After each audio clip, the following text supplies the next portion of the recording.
For financial summary, stay here. For full earnings call recording, skip to minute 2. LATENTVIEW financial results for September 2025 quarter with YOY comparison. Revenue 258 crore rupees versus 209 crore rupees YOY with a change of plus 23.44%. Expenses 201 crore rupees versus 164 crore rupees YOY with a change of plus 22.56%. Other income 19 crore rupees versus 23 crore rupees YOY with a change of minus 17.39%. Profit before tax 62 crore rupees versus 58 crore rupees YOY with a change of plus 6.90%. Net profit 46 crore rupees versus 41 crore rupees YOY with a change of plus 12.20%. EPS 2 rupees and 15 paise versus 1 rupee 0.94 YOY with a change of plus 10.82%. Operating profit 56 crore rupees versus 45 crore rupees YOY with a change of plus 24.44%.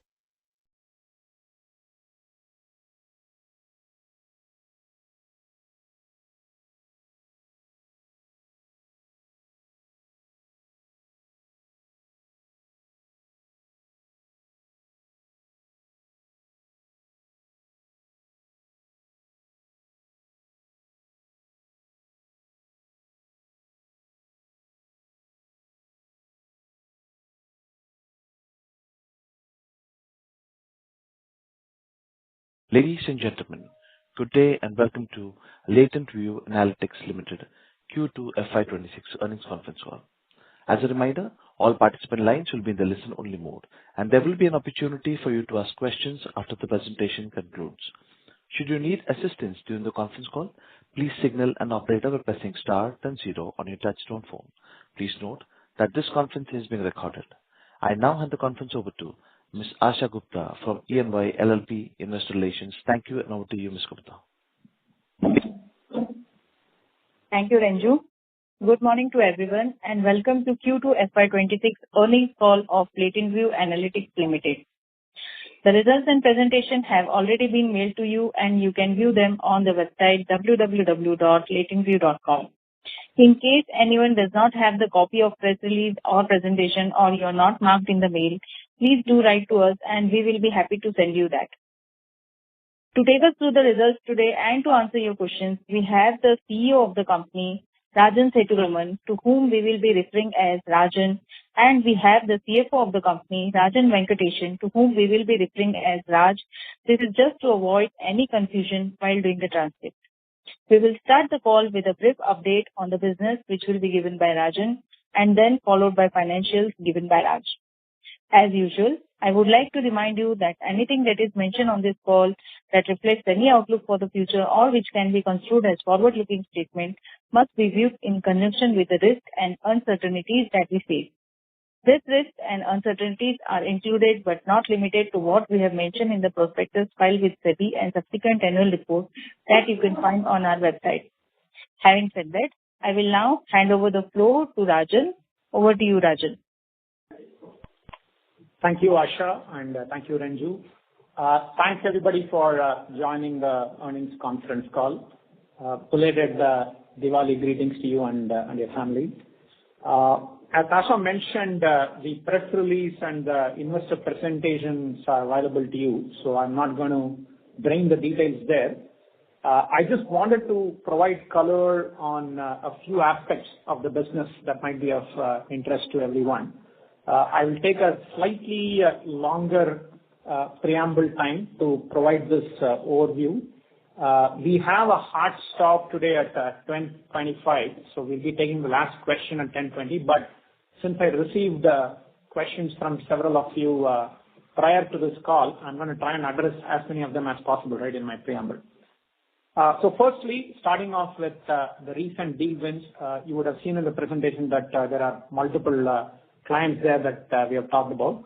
I just wanted to highlight that there are 3 clients with whom we have already engaged, where we have started off with engagements anywhere in the range of $250 to $500,000, but we see good prospects, meaning these accounts can potentially grow to $2-3 million per year revenue, even within a 12 to 15 month kind of time frame. So that's a fairly strong sign in terms of the interest in the value propositions we are taking. These have been long sales cycles with these accounts, but at the end of it, winning the first account and then seeing the traction for more work that we can do, that is something that I wanted to call out. In addition to that, there are at least 4 opportunities which are fairly large in the sense that they'll be $1 million plus opportunities. There are 1 or 2 which are even substantially larger. Of course, the larger ones would be multi-year opportunities. We will have results on the RFP process and the selection in the next 1-2 months time frame. So when we get to the end of this quarter, we'll be able to provide more updates in terms of how the closures on those opportunities have progressed. But in general, fairly upbeat in terms of recent deal wins and what we are seeing in terms of pipeline action. There are a few things that have been interesting and significant for us, right, in terms of building out the pipeline and the opportunities and the momentum in terms of growth drivers. The first thing, of course, has been our partnership with Databricks. This quarter, we added a couple more people to the front-end sales team exclusively focused on selling Databricks opportunities. We also now have 7 people certified as partner champions, about 350 plus people who are certified in the Databricks capabilities. We were recognized as a Databricks professional services partner as well. And we conducted 4 generative AI workshops along with Databricks. The intent is to do 10 more in the upcoming quarter and the second half of the year. There is a good deal of traction on generative AI type of capabilities, and we would have updated you in an earlier call that we are one of the partners that Databricks has selected as a generative AI partner. This quarter also saw about close to 1.4 million in terms of new wins that came on the back of the Databricks partnership. We are also getting funded for some POCs and pilots that we are conducting for clients, and that's a good sign that Databricks trusts us as a partner to go into new conversations with the client. One other thing that we are doubling down on as we move forward in the second half of the year is to build SAP-related capabilities on the Databricks platform. You all would know that Databricks announced a fairly strong partnership with SAP that allows people who are using SAP as the ERP to use a combination of the SAP platform on the Databricks platform to do the analytics and all the advanced modeling and stuff that they want to. So there are opportunities related to some amount of migration and movement of data between the platforms, as well as deploying use cases, leveraging the capabilities of both SAP and Databricks, and this is something that we intend to capitalize on. So we are starting to build out an SAP-focused competency within the Databricks horizontal. All of this means that while last year we did about $11 million of revenue related to Databricks, this year we are fairly confident that we will go past the 19 million mark. You will recall that we have set a goal of getting to the 50 million mark in a 3-year time frame. And it's great to see that the first year is off to a fantastic start with almost 80% plus growth in comparison to what we did last year. A second important area of focus and attention is our AI Center of Excellence. I had called out how we had regrouped our organization into 2 horizontals, one being a functional consulting horizontal, which is focusing on analytics strategy and road mapping, supply chain analytics, HR analytics, and fraud and risk and marketing analytics. The other one is the technical horizontal capability, and that is where we are creating the AI Center of Excellence. We are using a concept called the House of AI, wherein all the work that we do across the spectrum from a technical standpoint, whether it's data engineering, data science, advanced analytics, machine learning, the generative AI and agentic, we are able to bring it all together in the context of addressing specific client problems. Most clients really don't care so much about how a service provider might be organized, right, in terms of having different competencies. What matters to them is how we are able to bring it all together to address the problem that they are tackling. And that's the reason for the House of AI concept. We have already staffed us with a core team of 8 people. Many of them are PhD level students and candidates who we have brought on board. They are all working on specific problems. At this time, there are 3 external facing value propositions that we are working on, that this team is working on. One is focused around synthetic data. The second is focused on churn analytics and bringing an agentic framework to that. And the third one is focused on bringing generative AI plus agentic concepts to the integration between CRM and LLMs. We are experimenting initially with HubSpot, which is the CRM that we are using, and with Gemini as the LLM platform. But the intent would be to expand this as we understand this and go forward.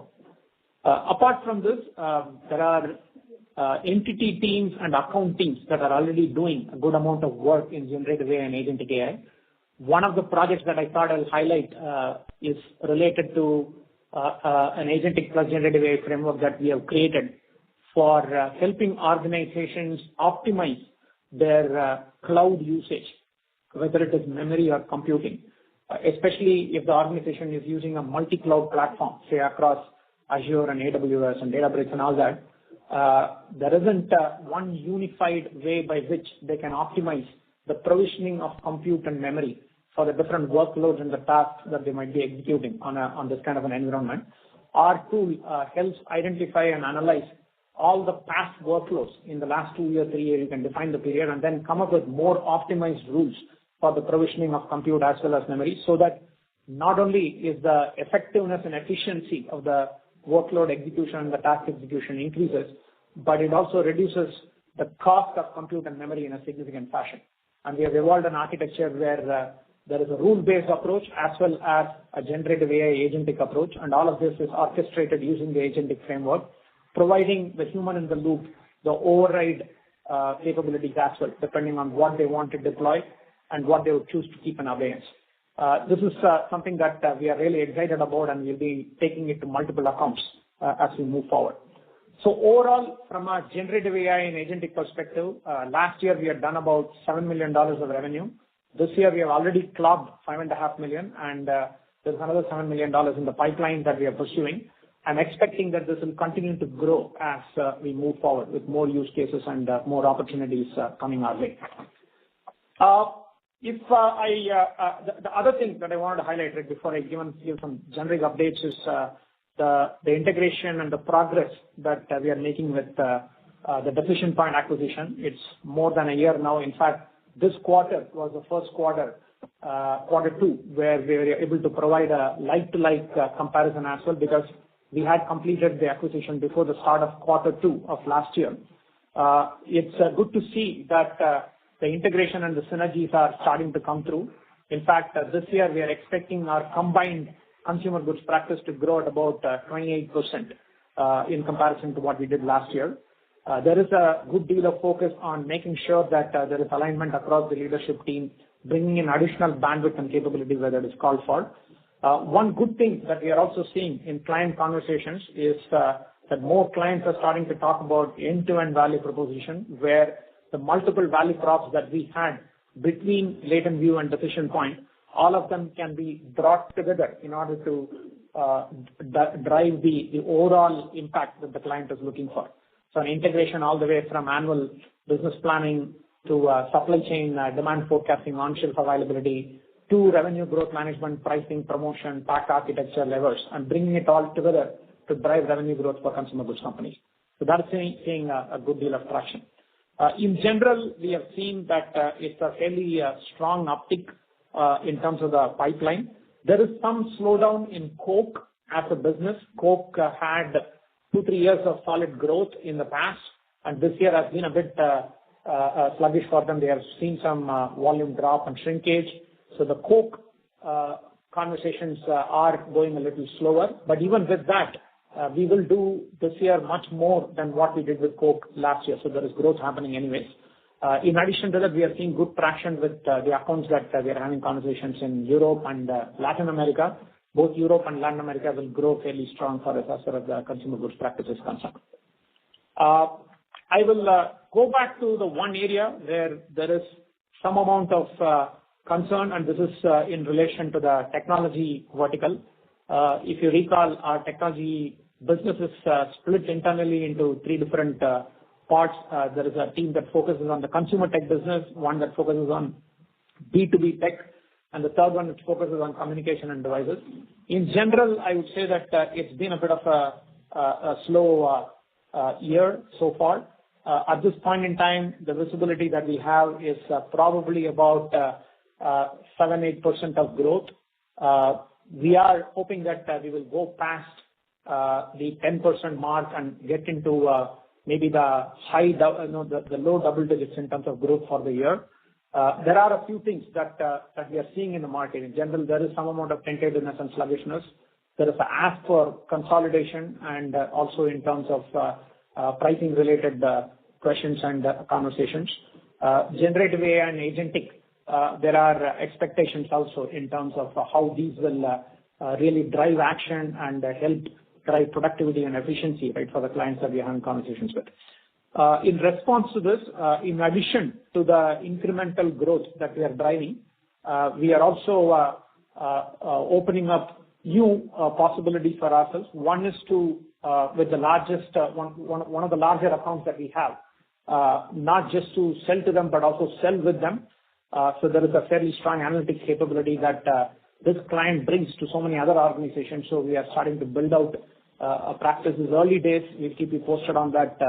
That we update you in the next quarter. The second interesting piece of work is a completely new area that we have gotten into for one of the tech companies. This is in the area of cybersecurity. You all know that the amount of risk related to cyber threats and cyber-related challenges are always on the increase. And this is something that we have been debating and evaluating for the last 18 months, but we finally saw some traction with a significant win coming our way, almost close to $1 million, where we are going to be helping them with cyber security analytics. While the first exercise is underway, we are already seeing traction with other parts of the same organization, and we are likely to expand there. If this is something that we are able to create frameworks and an approach out of, this is something that we'll potentially explore taking to other organizations as well, at least in the tech space and potentially in other sectors as well. So the cybersecurity analytics is a practice that we are exploring. Thirdly, we are continuing to add more bandwidth at the front end in terms of client partners, in terms of go-to-market personnel as well. And this is something that we are expecting to pay dividends in the second half of the year. Overall, with all this, we are expecting that we'll be able to push the growth rates further. It's not that we are shrinking in technology. As I said, we are currently in the high single digits. We want to at least get to the low double digits if possible on the back of all of these actions. So let me now summarize with all this. I mean, there are several growth drivers that we are focusing on. I have talked about the focus account initiative that we had kicked off at the start of this fiscal, where we had identified about 27 accounts. And the intent was to really double down and grow with them through mining and farming. That exercise is going well. There are multiple conversations that project team has been a part of, where they have helped move the needle in terms of progressing the opportunities and closures. At this point in time, there are almost 140 teams that we have identified across these 27 accounts. And the project team is busy looking at how can we convert them into opportunities in the pipeline and push those conversations. The plan is to get to at least an additional incremental revenue of $8 to $10 million right on the back of all of this, even before the end of this year. And we'll keep you posted on this as we move forward. A second growth driver is the Databricks area. I've talked about it. And the third one is the AI Center of Excellence and what we are doing with the House of AI concept. Technology I already covered in terms of what we are trying to do to address some of the sluggishness that we see there. Two other areas where we see as growth drivers. One is the expansion in the Latin American market. I already talked about how the CPG business is doing well. Recently, we engaged an external consulting firm to help us understand and explore the Latin American market. And they have identified opportunities in other sectors, especially in banking financial services. The banking financial services have been growing really strong for us over the course of this year. In fact, if things go well, we will do upwards of 75-80% of year-on-year growth in the financial services space. We want to take this momentum into the Latin American market as well, and that's the reason for kicking off that exercise. So LATAM expansion and growth could be a growth driver not only in the remainder of this year, but in the coming years as well. And finally, nearshore strategy is something that we are more aggressively exploring. You all have seen the news and seen some interpretations on the visa restrictions that are coming about.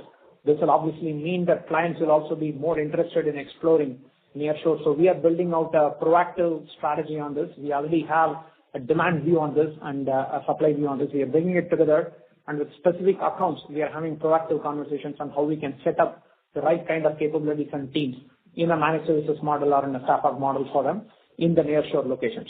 At this point, we have about 20 plus people supporting clients. The intent is to take it to 100 people over the course of the next 12 months. And that is something that could potentially be a strong growth driver for us in the coming years as well.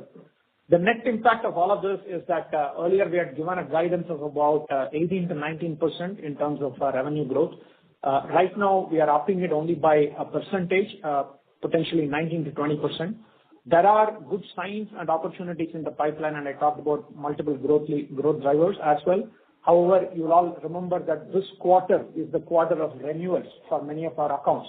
So we don't want to kind of jump the gun here and do anything and provide a guidance that may not pan out. I mean, we do want to see how the renewals work out and give you a better update when we wrap up this quarter in terms of where we are likely to get. Some people had asked, what is the guidance for the 3-year out number we had put out, right? 200 to 220 million. There is no change to that at this time. We are looking to get to that number, and we are on track. We need to accelerate a bit more, of course, but some of the sluggishness could potentially go away on the back of more certainty, at least around visa, around tariffs, and so on. And that should give us some tailwinds. So right now, it's too early for us to provide any revision for the FY28 kind of number that we have talked about. Overall, on the H1B as well, we are not very concerned. The last lot of visa applications that we have done, they have already come through.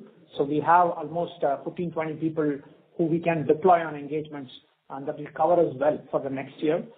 There is already a very strong talent acquisition capability for hiring people locally in the US, and we are stepping up on hiring from campuses, both undergrad as well as postgrad campuses in the US.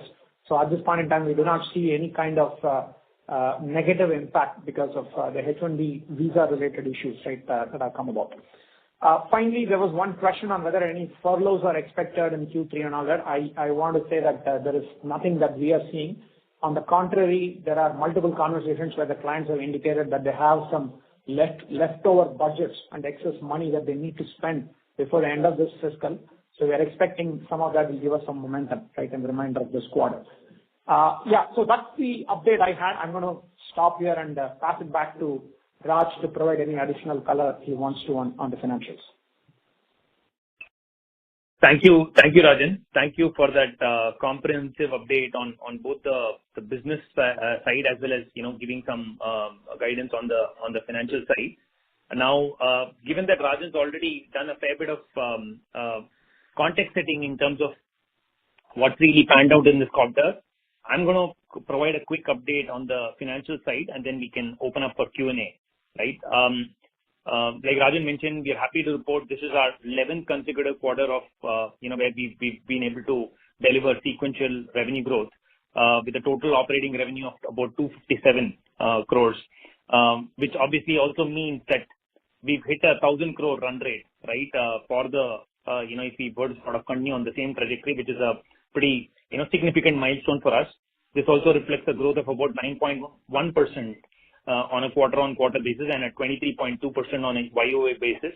As Rajan already highlighted, the YOY growth is on an apples-to-apples basis because we had the consolidated results for Decision Point starting Q2 of last year.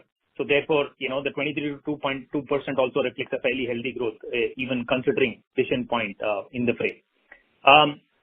For this quarter, while we discontinued giving out revenue numbers for Decision Point separately, because we also, like Rajan mentioned, we are now going to market as one consumer practice, right? And that's going to be the goal for at least the next year, to sort of drive significant synergies and be perceived in the market as one company. Having said that, for this particular quarter, on a standalone basis, Decision Point would have delivered close to about $3 million, $3.1 million to be precise, in revenue on a standalone basis. But then, including all the work that they do for LatentView plus some of the other synergies, the total revenue attributable to the Decision Point business is close to about $4 million, right? So so like we mentioned, we're fairly pleased with the sort of synergies that we are seeing across the CPGR practice, as well as the nearshoring, as Rajan had pointed out, right?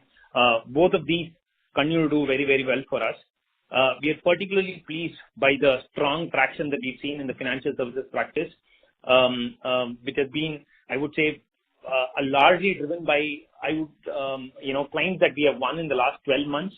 But then we've executed really, really well in these couple of accounts, and one of those accounts is well on the way to be a $5 to $6 million plus type account. The other account is close to $1 million plus already, right? And these are all within 12 months of adding these accounts.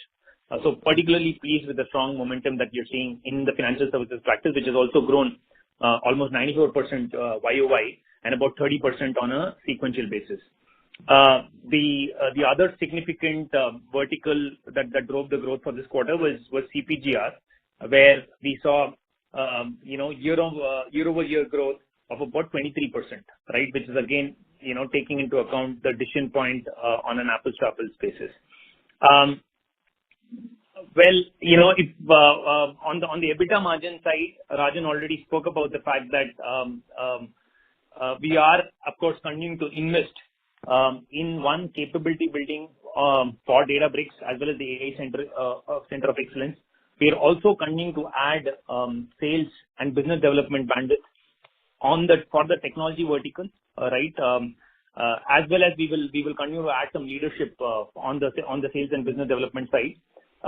So the margin for this quarter, while it came in at about 21.8% on a reported basis, on an adjusted basis, which is after adjusting for the transaction-related retention bonuses that we've earmarked for some of the Decision Point employees, that number came in at about 22.5%, which reflects strong operational execution as well as effective cost management, right?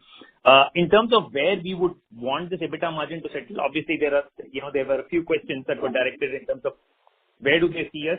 See, on a full year basis, while I know in the past we had given a guidance of about 23 to 24%, we are seeing significant momentum, right, on the Databricks channel as well as the financial services, practice. We would want to sort of continue to keep this momentum up, as a result of which we are, on a full year basis, while we initially had guided on a 23 to 24% band, right now we would want to keep the level of investment sustained, and therefore, for the full year, we would like to guide that the EBITDA will be between 22 to 23% on a full year basis, because we would want to incrementally deploy some of the additional cash that the business is generating back into driving growth, right? And in fact, going past even the 19 to 20% guidance that Rajan put out, our endeavor would be to go past that number, and therefore the additional investment will be directed to sort of delivering on that growth promise. The PBT for this quarter stood at about 61.7 crores, up 5.9% on a year-on-year basis. You will all would have noted that the PBT for this quarter came in lower in percentage terms compared to the previous quarter. The primary reason for the lower PBT is the lower forex gain that we had on intercompany loans in this particular quarter. The last quarter we had gain in excess of about 5 crores, attributable to these intercompany loans. I'm happy to note that we have significantly pared down these loans that were granted to some of these subsidiaries. Also happy to report that some of these subsidiaries, the European subsidiaries in particular, are beginning to store strong cash flows, as a result of which the funding requirement is also coming down. Therefore, going forward, you will not have such large movements in terms of forex gains or losses. So this would be more steady state going forward. So that's one of the reasons why PBT came in lower for this quarter. Also, PAT, you would have noticed that the PAT percentage has come down in this particular quarter to about 16%. Primary reason for this is going forward, the ETR for the group will be between 25 to 26%. You will, as I had noted in the first quarter earnings update, we had a one-time gain owing to an election to move to the new tax regime for India, right? As a result of which there was a deferred tax gain that was booked in Q1. That benefit did not sort of follow through in Q2 as expected. And therefore, going forward, the ETR for the group will be between 25 to 26%. So the PAT that you see will be more steady state going forward. You will not have significant fluctuations on a quarterly basis as far as the PAT line is concerned. From a balance sheet standpoint, our cash balances continue to remain very, very healthy. Of course, we continue to remain very, very active in our pursuit of looking out for acquisitions, potentially in the data engineering space or in the AI space. So those would be the two, areas in which we would look to do M&A. But then, we also want to be careful about valuation expectations, as well as, not sort of picking assets that don't strategically align with us. So we will be careful in terms of where we allocate capital, but we are fairly active in our pursuit. In terms of the order book as well as pipeline, Rajan spoke about the fact that this is renewal season for us. While we are very, very happy with the growth that we've delivered in Q2, and we hope to replicate a similar performance in Q3. End of Q3 is where typically a lot of our renewals, especially with our tech clients, happen. And therefore, we want to sort of, deliver to the promise of the 19 to 20%, in fact, go past that. But then we also want to be mindful of the fact that, there are pressures around, being a little more competitive in terms of pricing, as well as, being a little more, I would say, ahead of the curve in terms of delivering efficiency for clients. And therefore, we want to be watchful as we head into the renewal season. That said, we are very, very bullish about our financial services practice. We are very bullish about the Databricks practice. And we will continue to drive investments in the AI QA as well. These initiatives are very, very core and integral for us to, one, enhance our technology, technical capabilities to be differentiated in the marketplace, to also sustain growth, right, as well as continue to deliver industry-beating growth. So I would say we would continue to make investments in all these areas that I've outlined, but then with a view to sort of deliver, a better growth in the coming future. With that, I will hand it over back to Asha and open the floor for Q&A. Thank you. We will now begin the question and answer session. Anyone who wishes to ask a question may press star and one on your touchtone telephone. If you wish to remove yourself from the question queue, you may press star and two. Participants are requested to use handsets while asking a question. Ladies and gentlemen, we will wait for a moment while the question queue assembles. The first question comes from the line of Vimal Jamnadas Gohil with Alchemy Capital Management. Please go ahead. Yeah, thanks. Thank you very much, gentlemen, and congratulations on a good quarter.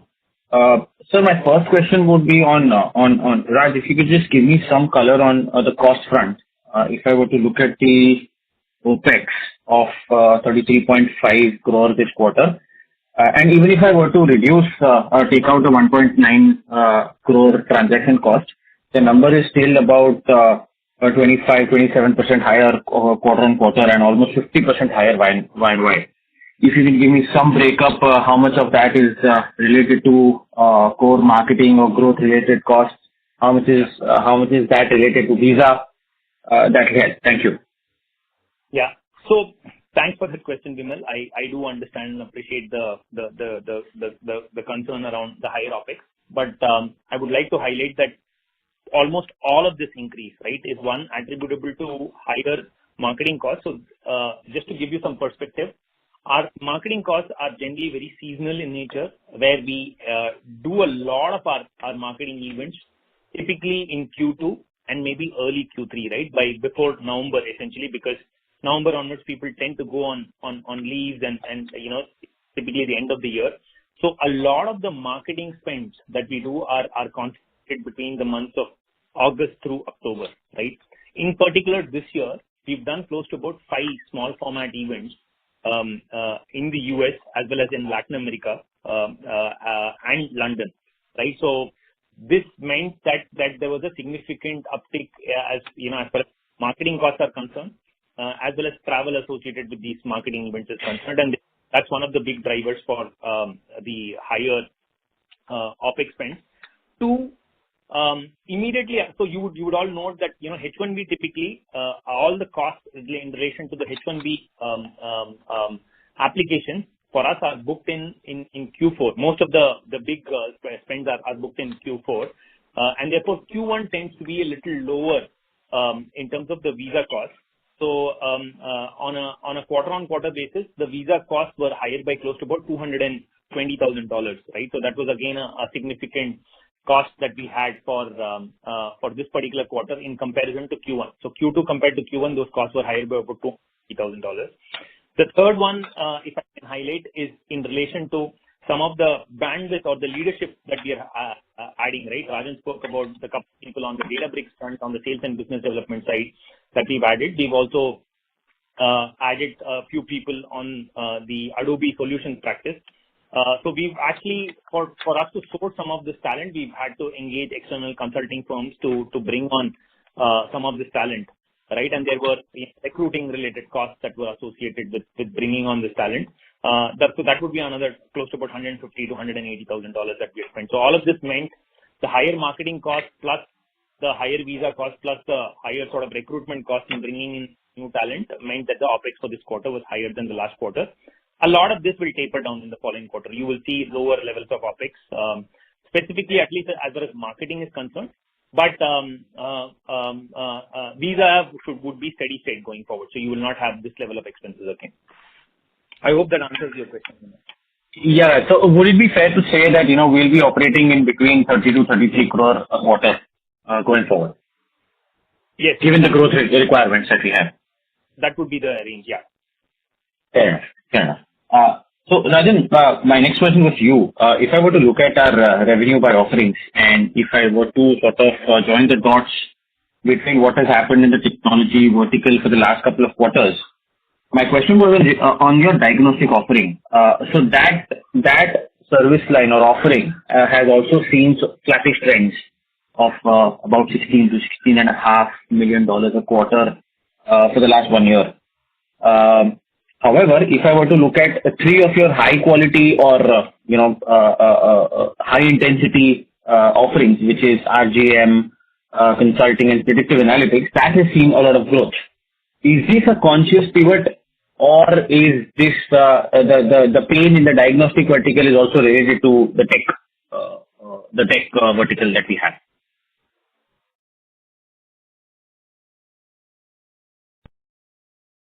Sorry, I was on mute.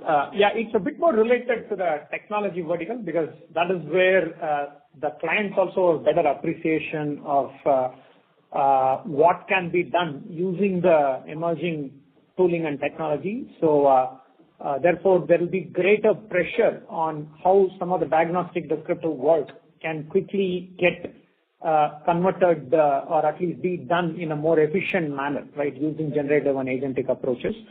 Not that the floodgates have opened there, but we see quite a bit of that kind of an ask coming our way, even in the consolidation and the price conversation that we are having. With traditional sectors, I think they still are at a certain level of maturity where they may not want to completely switch over, right, to new models of getting diagnostic descriptive work done. So in general, this pressure will continue, not just in the tech sector, but also in the other sectors as well. What we are looking to do, though, is whether much of this can be delivered using a more cost-effective framework, leveraging generative and agentic technologies. One of the things that we are building, for example, it's a solution called Viz AI. This is specifically focused on dramatically accelerating and automating the entire dashboard, decision board creation work. So clients can directly interact with this AI in a natural language conversational format.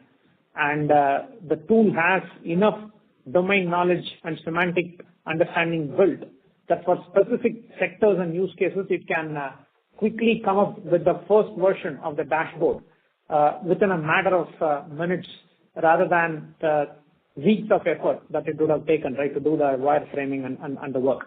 So there is work that we are doing. The expectation, or rather the intent with all this is that we will be able to take a more efficient, powerful mechanism for getting this work done. And therefore, not only will we retain the quantum of work, but we will grow the quantum of work as well by demonstrating a superior approach to doing that work. But taking all of this into account, the future, of course, is more in the predictive, prescriptive, GenAI, agentic architectures, and that is where a lot of the action will be as more organizations mature and adopt some of these mechanisms. Thank you. Mr. Gohil, please rejoin the queue for more questions. A reminder to all the participants, please restrict yourself to one question. Next question comes from the line of Rishabh Shah with Google Rock PMS. Please go ahead. Hi, thanks for the opportunity. Sir, as you mentioned a lot on AI, my question was one of our competitor, Tiger Analytics, they are targeting 1 billion revenue by 2030 as AI will become their core business. So what is our thought process on it? Where are we seeing ourselves like 5 to 6 years down the road? 6 years down the road? I don't know, okay, honestly. I mean, we are trying to figure out where will we be 3 years down the road. So I think, secular momentum and path will be that there will be increased adoption, right, of all of the emerging technologies. But I'm sure that you're hearing enough commentary also around how much these emerging technologies will result in new work versus work that is currently being done, completely getting automated and done in an agentic fashion. Our thought process at this time is that we be a disruptor, right, that we build those AI value propositions and the agentic frameworks that can help do that work. But it's very hard, right, to put down what is going to happen 6 years down the line. Okay, in 6 years, I mean, you could have artificial general intelligence, right? So I don't know. I mean, at this point in time, this is the best answer I'm able to give to this. Okay, thank you. Thank you so much. Thank you. Next question comes from the line of Sukrit D. Patil with Eyesight Fintrade Private Limited. Please go ahead. Good morning to the team. My question to Mr. Rajan, Mr. CEO, is as analytics becomes more commoditized across industries, what unique positioning or strategic shifts do you see helping LatentView stand out over the next few years? So I called out the growth drivers when I did the preamble. So our efforts will be focused on those growth drivers, okay? Plus the question that I just answered, the big shift that is happening in the world towards AI and generative and agentic, right? That is where the action will be. The one thing that I can see and I can call out confidently is that domain understanding will continue to be a very, very important aspect of how all of these new tooling and technology are brought together. We recently did an event in Latin America and Mexico, and the external speaker that we had talked about the advances, right, in the agentic and the generative AI spaces and how there are several companies, right, that are already doing very interesting work, right, with all of those technologies.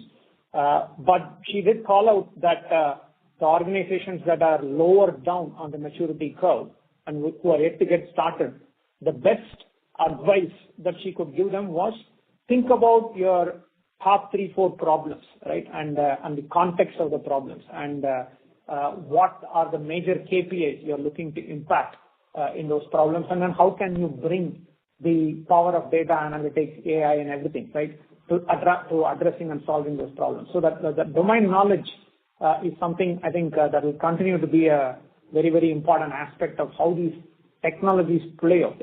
That plus the entire area of enterprise scale, privacy, confidentiality, transparency, governance, hallucination related concerns. These are the things that will be a major talk, right, in terms of how you can apply the power of these technologies. I mean, the technologies capabilities are getting demonstrated through POCs and pilots, but to apply it enterprise scale, you will have to marry it with the domain understanding and the enterprise scale thought process, right, on privacy and governance and transparency matters. And that is where we would like to really build our capabilities as well, right? That's how we are looking to address this. Thank you. Mr. Patil, please return the queue for more questions. Next question comes from the line of Sameer Dosani with ICICI Prudential AMC. Please go ahead. Yeah, thanks for the opportunity. Just one first question is high-tech vertical. When I look at right, last 3 quarters have been soft for us, and this I think is reflected in our top accounts, top 5 accounts that is also growing slower than the industry, than the company average. Can you explain what to think about this piece? And we have renewals coming up in Q3. So can you give me some early indications, because what's happening is that high tech at the vertical, some of these clients that we may have may also be looking to cut costs. So any views on that? These 2 points first. Yeah, I mean, it's not very different from what I have already mentioned. The high tech, the tech space have the best understanding of the evolving technologies, because in many instances, the clients that we are working with are building the next new, right, when it comes to those tools and technologies. Therefore, there is an expectation that the cost benefits and the efficiency, productivity gains from these technologies are applied internally to running their business as well. So there is an increasing demand from them that their partners and service providers are able to make use of all of these things, right, in the most optimal manner possible. That apart, I guess some of the cost pressure is coming from the inordinate amount of capital investment and expenditure that is being directed at infrastructure. So if you see $500 billion investments being made into data centers and building even more powerful language models and the energy supply, right, that goes and all that, then the companies are going to squeeze whatever they can, right, in the rest of the business in terms of running it in as operationally efficient manner as possible. There are already a lot of questions and talk about how all of this investment is circular in nature. Is it really pushing the boundaries of the LLMs? Whether an LLM-based approach to AGI, right, because that seems to be the quest, is the approach that will yield the result.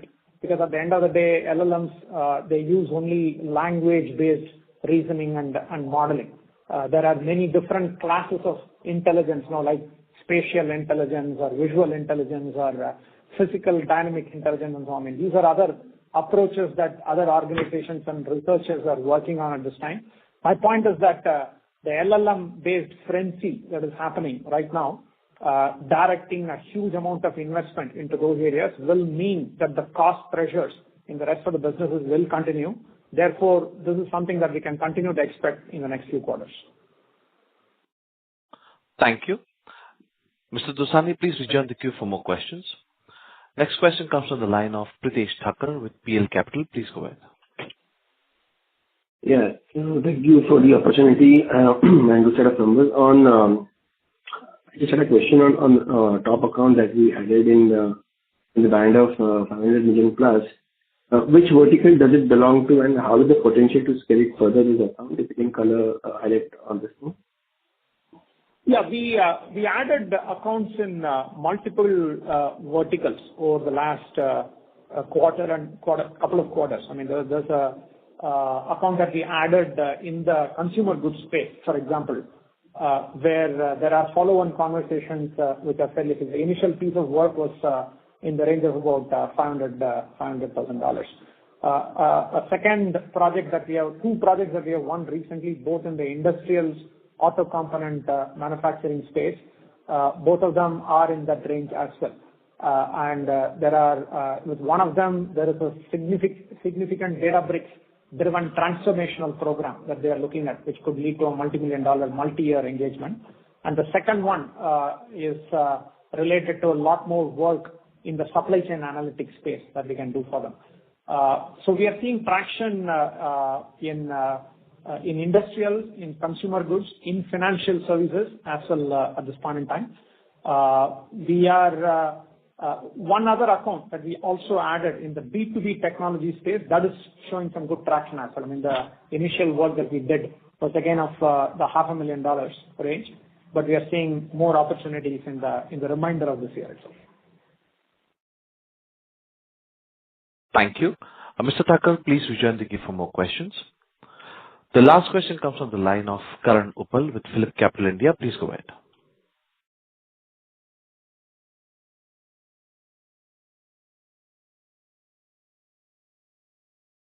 Mr. Uppal, please go ahead with your question.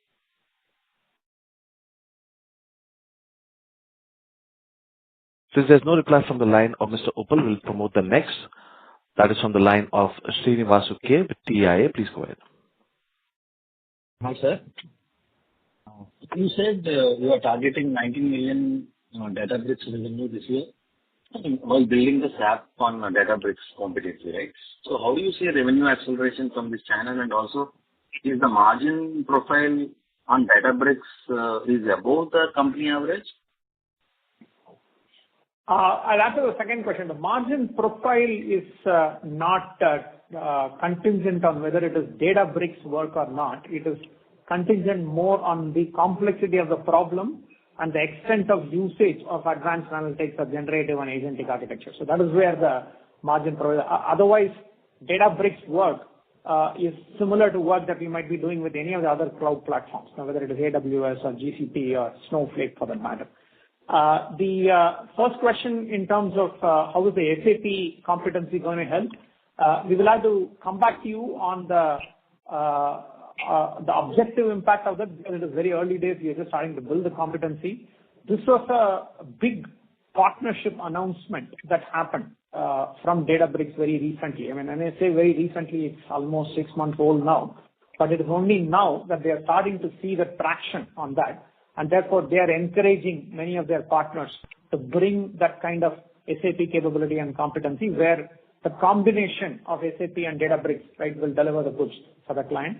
I'm expecting that this will continue to push us in the right direction. I mean, already, even without doing any SAP type of, related work on Databricks, we are seeing good growth rates with the Databricks practice. I'm expecting that the SAP competency will add further fuel, right, to us moving in that direction.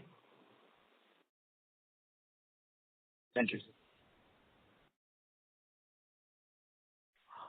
Thank you. Ladies and gentlemen, we have reached the end of question and answer session. I would now like to hand the conference over to the management for closing comments. Yeah, thank you. And thanks all for your questions and for joining us today. I mean, feel free to reach out to our investor relations team for any additional follow-up and stuff. I mean, we'll try and address them subsequently. Today, we do have some other media interactions that are lined up at 10:30, and that's the reason that we had to cut this short right at this time. At this point in time, I would say that in general, there is a good amount of momentum in many parts of the business, which we have called out. The tech sector is one where we see some tentativeness, not that we are not growing there. I mean, we are growing at a certain pace there, and we want to pick up the pace even more. And that is the reason we are making those investments, right, in those areas that I talked about. I talked about the sell-with capability that we are building with one of our accounts. I talked about the cybersecurity analytics practice that we are incubating.